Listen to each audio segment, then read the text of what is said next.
आपको पता है, मेरी सहेली है ना पायल, उसके पति ने पहली सालगिरह पर उसे मोतियों का हार गिफ्ट किया था।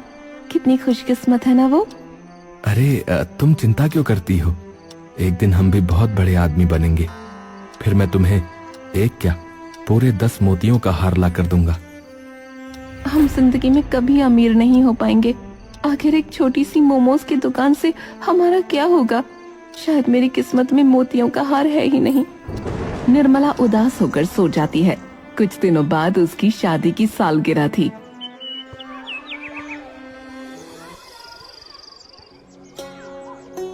निर्मला, निर्मला कहाँ हो तुम? देखो मैं तुम्हारे लिए क्या लाया हूँ। क्या हुआ? इतना शोर क्यों मचा रहे हैं? दुकान में बहुत सारे कस्टमर बैठे हैं, मुझे उन्हें मोमोज सर्व करना है। हम इतने अमीर नहीं कि हमारी दुकान में 10 नौकर काम कर रहे हो। सारा काम मुझे अकेले करना पड़ता है। अरे तुम अपनी आंखें तो बंद करो। मैं तुम्हारे लिए एक तोहफा लेकर आया हूँ जिसे देखकर तुम बहुत खुश हो जाओगी। हाँ, मोतियों के हार के अलावा और कोई चीज मुझे खुश नहीं कर सकती, और मुझे पता है मोतियों का हार खरीदने की हमारी औकात नहीं है। अरे तुम आंखें बंद तो करो। हाँ, अब ये लो तुम्हारा तोहफा। अरे ये तो मोतियों का हार है, लेकिन आपने ये कहाँ से खरीदा? ये असली तो है ना? अरे हाँ हाँ, ये पूरा असली है। आपका बहुत बहुत शुक्रिया। आप सोच भी नहीं सकते कि मैं कितनी खुश हूँ। आपने मेरा सपना पूरा कर दिया। आप सच में बहुत अच्छे हैं। मैं इसको जिंदगी भर संभाल कर रखूंगी। तो आपने मेरे लिए मोतियों का हार ऐसे खरीदा था। अब समझ आया, गलती मेरी ही है। मैंने ही आपको मजबूर कर दिया था। आपके जाने के बाद जब अकेले सब कुछ संभालना पड़ रहा है, तब आपकी कमी मुझे बहुत खल रही है। लीजिए पहलवान जी, इस हार की कीमत लगभग 3 लाख होगी। इसे लेकर आप हमारा घर छोड़ दीजिए। अरे असली तो है ना? है तो असली।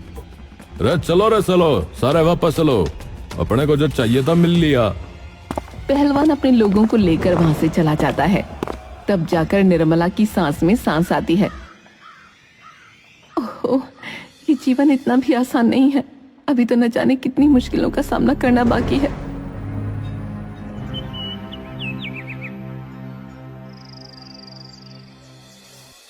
निर्मला पहाड़ों पर अपनी छोटी सी मोमोज की दुकान चलाकर अपने बेटे को पाल रही थी। कुछ सालों बाद गोलू बड़ा हो गया था और साथ में आवारा भी। दुकान के गल्ले के सारे पैसे कहाँ गए? तूने फिर से पैसे निकाले ना? हाँ तो क्या हो गया? मुझे जरूरत थी पैसों की। आपसे मांगता तो आप देती नहीं, इसलिए मैंने खुद निकाल लिए। गोलू तू बहुत बदमाश हो गया है। अब मैं बूढ़ी हो रही हूँ, अब तुझे दुकान संभालनी चाहिए। और तू है कि दिन भर दोस्तों के साथ आवारागर्दी करता रहता है। अरे तेरी उम्र में बच्चे माँ बाप की ढाल बनते हैं। तो उन बच्चों के लिए उनके माँ बाप ने बहुत कुछ किया होता है, इसलिए वो ढाल बनते हैं। आपने मेरे लिए किया ही क्या है? मुझे तो अपने दोस्तों को ये बताने में भी शर्म आती है कि आप मेरी माँ हो, समझी? उन्हें कैसा लगेगा जब उन्हें पता चलेगा कि मैं एक मोमोज बेचने वाली का बेटा हूँ, हैं? तू सही कह रहा है। मैं तुझे पढ़ाने लिखाने और काम में इतना व्यस्त हो गई कि तुझे अच्छी परवरिश ही देना भूल गई। गोलू की बातों से निर्मला के दिल पर गहरी चोट लगती है। वो गोलू को कई बार समझाने की कोशिश करती है, लेकिन उसने अपनी माँ की कभी नहीं सुनी। और अब तो उसने नशे की लत भी पकड़ ली थी। अरे पैसे कहाँ हैं? मुझे पैसे चाहिए। गोलू तू नशा करके आया है, अपना चेहरा दिखा। तूने दारू पी है? हाँ तो क्या हो गया? इसमें इतनी भी कोई बड़ी बात थोड़ी हो गई। दारू ही तो पी है, किसी का खून थोड़ी ना किया है। मेरा समय बर्बाद मत करो, मुझे पैसे चाहिए, बता रहा हूँ। लेकिन तू सुबह ही तो 3,000 रुपए गले से चुरा कर ले गया था। तूने वो सारे पैसों का क्या किया? वो पैसे तो मैं जुए में हार गया। क्या इसका मतलब तूने जुआ खेलना भी शुरू कर दिया? हाँ मैंने सब शुरू कर दिया। आपको क्या परेशानी है, हैं? आप क्या चाहती हैं? आपकी तरह मैं भी अपनी जिंदगी मोमोज बेच के गुजार दूं, हैं?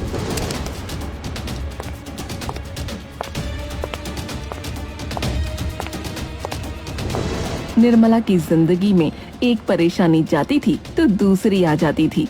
अपने बेटे का हाल देखकर वो बहुत परेशान हो जाती। तभी उसे किसी की आवाज आती है।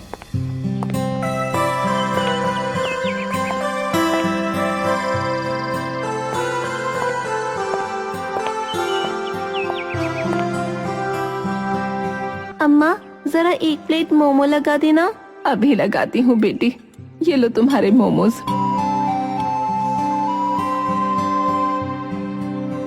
इतने साल बीत गए अम्मा, लेकिन आपके मोमोज का टेस्ट नहीं बदला। क्या मतलब? क्या तुम यहाँ पहले भी आती थी? अम्मा, आप मुझे पहचान नहीं पाई? मैं वही लड़की हूँ जो बहुत साल पहले अपनी माँ के साथ यहाँ मोमोज खाने आई थी। आपको मेरी माँ तो जरूर याद होगी। हाँ, जो हर बात पर सो अनहाइजीनिक बोलती रहती थी। बिल्कुल सही पहचाना आपने। मैंने बचपन में आपके हाथ के बने मोमोज खाए थे। उसके बाद से आज तक मुझे ऐसे टेस्टी मोमोज कहीं नहीं मिले। सच में अम्मा, आपके हाथों में तो जादू है, जादू। और बताओ, तुम्हारी माँ कैसी है? वो तो अब इस दुनिया में नहीं रही अम्मा। ब्रेस्ट कैंसर की वजह से उनकी डेथ हो गई। ओहो, ये तो बहुत बुरा हुआ। माफ करना मैंने तुमसे ये सवाल पूछा। वैसे तुम्हारा नाम क्या है? अजीब बात है, हम दोनों एक दूसरे के बारे में इतना जानते हैं, लेकिन मुझे तुम्हारा नाम ही नहीं पता। मेरा नाम वामिका है। आपका भी तो एक बेटा था ना शायद, वो कहाँ गया? उसके बारे में तो मत ही पूछ बेटा। तेरी माँ चाहे जैसी भी हो, उसने तुझे बहुत अच्छे संस्कार दिए, और एक मैं हूँ जो अपने बेटे को अच्छे संस्कार ही नहीं दे पाई। मैंने उसके लिए क्या कुछ नहीं किया। अपनी सारी खुशियों का गला घोंटकर उसकी जरूरतों को पूरा किया, और वो, उसके बारे में तो मुझे किसी को बताने में भी शर्म आती है। अब तो उसने नशा करना और जुआ खेलना भी शुरू कर दिया है। बुढ़ापे में भी सुख नसीब नहीं हुआ मुझे। हम दोनों में एक अजीब सिमिलैरिटी है ना अम्मा। आपका बेटा होते हुए भी आप अकेली हैं, और मैं भी कई सालों से अपना जीवन अकेले बिता रही हूँ। लेकिन बेटा, तुम्हारे पिताजी, तुमने उनके बारे में कभी कोई जिक्र नहीं किया। दरअसल मैंने कभी अपने पिता की शक्ल नहीं देखी, लेकिन लोगों से सुना है कि मेरी माँ उनकी दूसरी पत्नी थी। जब मेरी माँ को उनकी पहली पत्नी के बारे में पता चला तो मेरी माँ ने उन्हें छोड़ दिया। उस समय मैं बहुत छोटी थी। ओह, ऐसा है। लेकिन पता नहीं क्यों मुझे कभी पापा से नफरत नहीं हुई। मैं उनसे नफरत करना चाहती हूँ, लेकिन मेरा दिल कहता है कि उनके साथ जरूर कुछ बहुत बुरा हुआ था। मैं आज भी उनकी तलाश में हूँ। वो मुझे जरूर मिलेंगे। भगवान भी लोगों को कैसे मोड़ पर लाकर खड़ा कर देता है। अच्छा, वो सब छोड़ो, मोमोज खाने पर ध्यान दो, सारे ठंडे हो जाएंगे। अरे हाँ, मुझे आपके साथ इतना अपनापन सा लगा कि बातें करते करते मोमोज के बारे में ही भूल गई।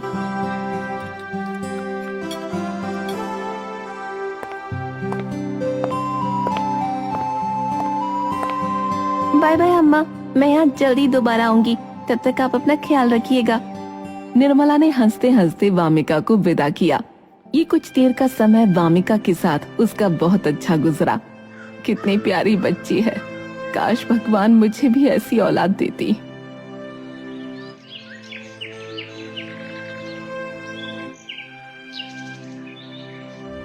अब तो गोलू की नशे की लत बहुत ज्यादा बढ़ गई थी।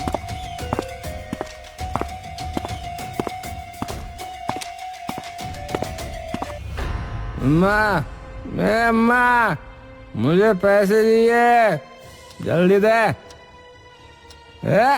जल्दी दे। बहुत हो गया तेरा, अब मैं तुझे 1 रुपया नहीं देने वाली। मेरी इतनी मेहनत की कमाई तो अय्याशी में उड़ा देता है।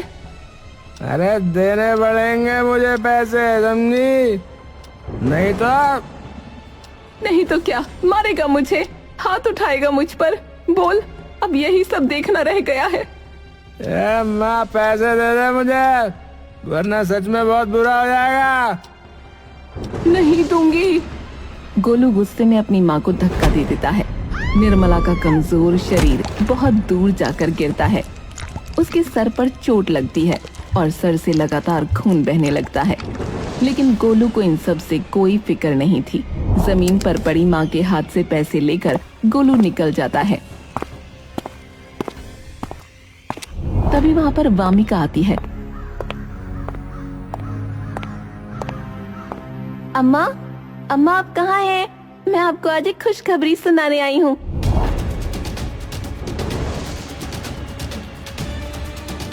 अम्मा, आपकी हालत किसने की? कोई एम्बुलेंस को बुलाओ, जल्दी करो। कुछ लोग जल्दी से एम्बुलेंस को फोन करते हैं।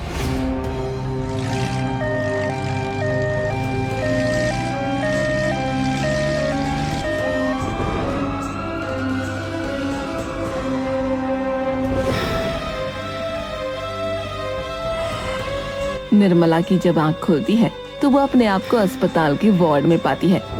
अम्मा, आपको होश आ गया? आप ठीक तो है ना? आपके साथ ये सब किसने किया अम्मा? आप मुझे एक बार उसका नाम बताइए, मैं उसे छोड़ूंगी नहीं। गोलू, मेरा बेटा। पैसों के लिए उसने मुझे धक्का दे दिया था। हमें उसे ऐसे नहीं छोड़ना चाहिए, वो बहुत खतरनाक हो चुका है। मैं अभी पुलिस को फोन करती हूँ।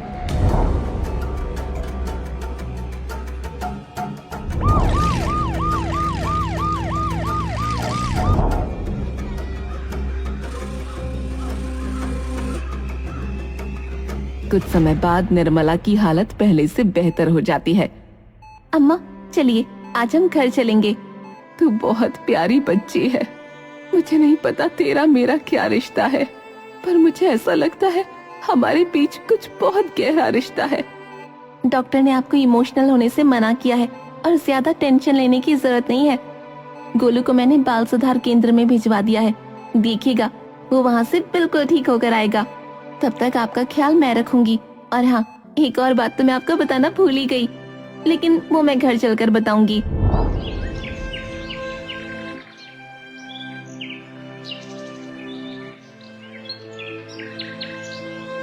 निर्मला और वामिका घर आ जाते हैं।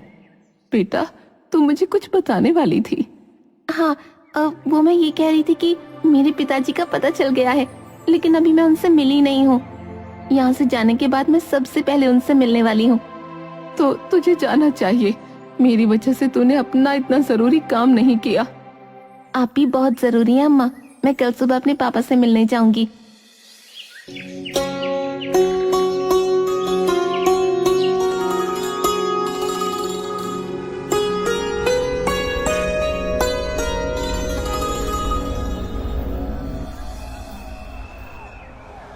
वो वृद्धाश्रम में थे और वो अपना अतीत पूरी तरह से भूल चुके थे। पापा? हाँ, कौन हो तुम? और तुमने मुझे पापा क्यों कहा? मैं आपकी बेटी हूँ पापा। आप मुझे भूल चुके हैं। बहुत मुश्किल से आपका पता लगाया है मैंने।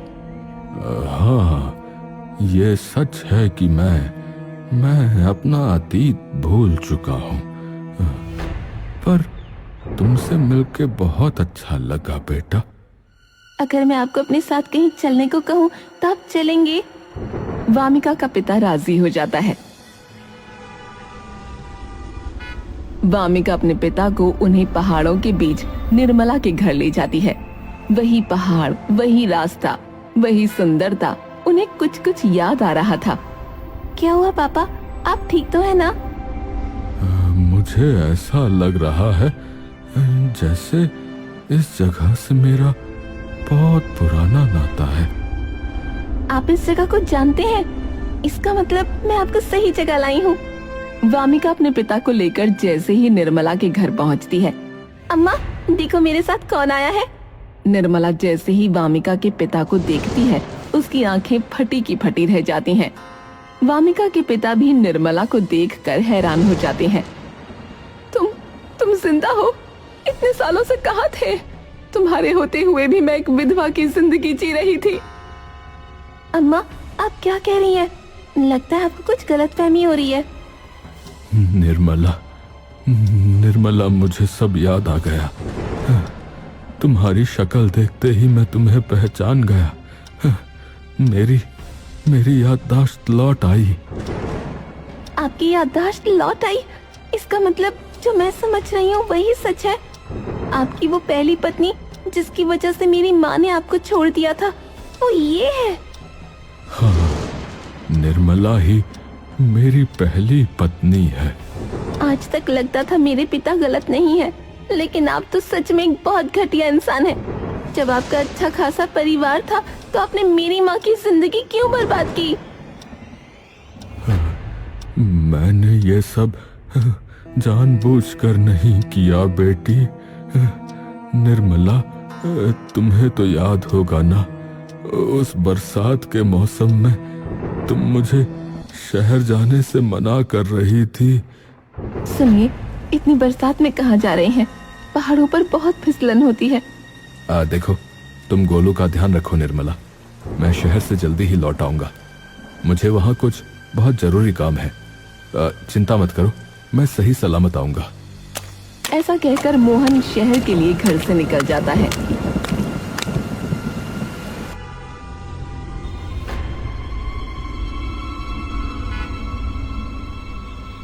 वो जैसे ही शहर पहुंचता है, उसकी नजर एक लड़की पड़ जाती है जो नदी में कूदकर अपनी जान दे रही थी।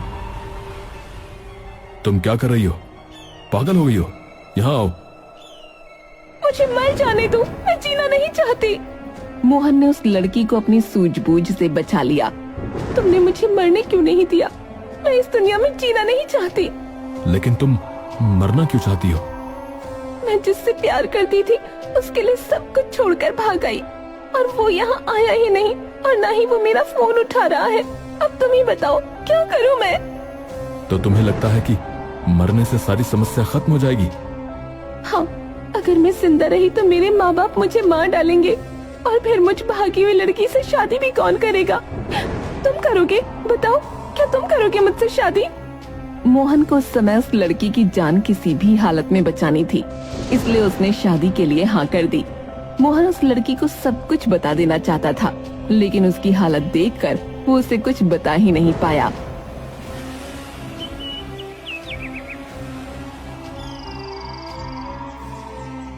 ये मैंने क्या कह दिया? निर्मला को क्या जवाब दूंगा? हे भगवान, ये तूने मुझे कैसी दुविधा में डाल दिया। मोहन ने टेंशन में शराब पी ली, और शराब के नशे में उसे उस लड़की और निर्मला के बीच कोई फर्क नहीं दिखा। उस रात कुछ ऐसा हुआ जो मोहन नहीं करना चाहता था।